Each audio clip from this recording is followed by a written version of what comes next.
আসসালামু আলাইকুম এভরিওয়ান। আমি আজকে আপনাদের সামনে নতুন একটা মজার জিনিস নিয়ে এসেছি।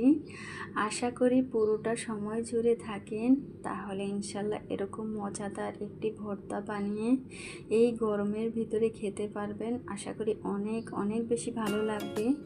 বাসায় থাকা 2-3টা উপকরণ দিয়ে এই মজার ভর্তাটা গরমের ভিতরে খেলে কিন্তু মন প্রাণ একেবারে শান্তিতে ভরে যাবে। সবাই অনেক বেশি পছন্দ করবে। তো আমি এখানে 2টা পেয়ারা নিয়েছি, নিয়ে এখন সুন্দর করে কেটে নিব। এভাবে করে যদি গরমের ভিতরে ভর্তা খাওয়া যায়, মাশাআল্লাহ অনেক অনেক ভালো লাগে। তো আমি কিন্তু এই তো সুন্দর করে পাতলা পাতলা করে কেটে নিতেছি।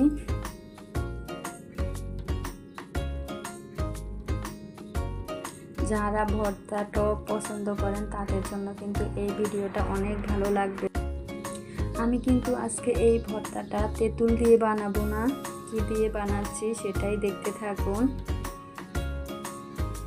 সাথে থাকলেই বুঝতে পারবেন আমি আজকে এই ভর্তাটা কি দিয়ে আপনাদের সামনে বানাবো। আর সবাই এই ভর্তাটা অনেক বেশি পছন্দ করেছিল, আর মাশাআল্লাহ খেতে অনেক বেশি মজা হয়েছিল। তো আমি 2টা পেয়ারা আর একটা গাজর কেটে নিয়েছি, নিয়ে এই তো আমার এই মজাদার জলপাই আচার। তো আমি এখানে আচারটা পরিমাণে একটু বেশি দিয়েছি। আচারটা আমি একটু মিষ্টি, একটু টক, একটু ঝাল বানিয়েছিলাম, তো সেজন্য আমি এখানে পরিমাণে একটু বেশি দিয়েছি।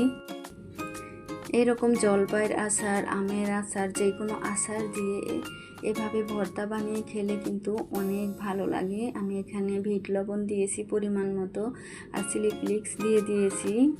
একটু ঝালটা বেশি হলে কিন্তু ভর্তাটা খেতে ভালো লাগে।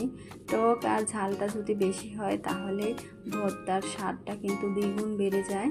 এখানে আমি পরিমাণ মতো সরিষার তেলও দিয়ে দিয়েছি।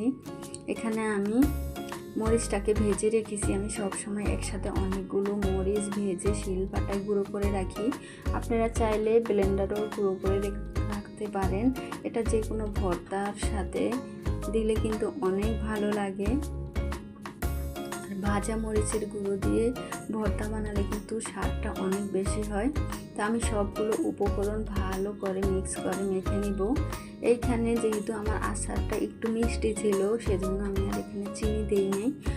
তেঁতুলের দিয়ে বানালে কিন্তু এখানে একটু চিনি দিলে ভালো লাগতো। তো আপনারা যদি তেঁতুল দিয়ে ভর্তাটা বানান তাহলে পরিমাণ মতো একটু চিনি দিবেন, তাহলে কিন্তু ভর্তার স্বাদটা অনেক বেড়ে যাবে। তো সবসময় তো মাছ মাংস রেসিপি নিয়ে আসি, আজকে ভাবলাম যে এরকম একটা ভর্তা রেসিপি আপনাদের সামনে নিয়ে আসি। আশা করি আপনাদের কাছে আজকের ভিডিওটা অনেক ভালো লাগবে। তো এই তো আমি কিন্তু আরেকটু ঝাল দিয়েছি। মাশাআল্লাহ মাশাআল্লাহ ভর্তাটা কিন্তু অসম্ভব মজা হয়েছিল। তো এই গরমে চাইলে কিন্তু আপনারা এরকম ভর্তা বানিয়ে খেতে পারেন, তাহলে কিন্তু অনেক ভালো লাগবে। আজ এ পর্যন্তই। সবাই ভালো থাকবেন, সুস্থ থাকবেন, নিরাপদে থাকবেন। আবার দেখা হবে নতুন অন্য কোনো ভিডিওতে। আল্লাহ হাফেজ। আসসালামু আলাইকুম।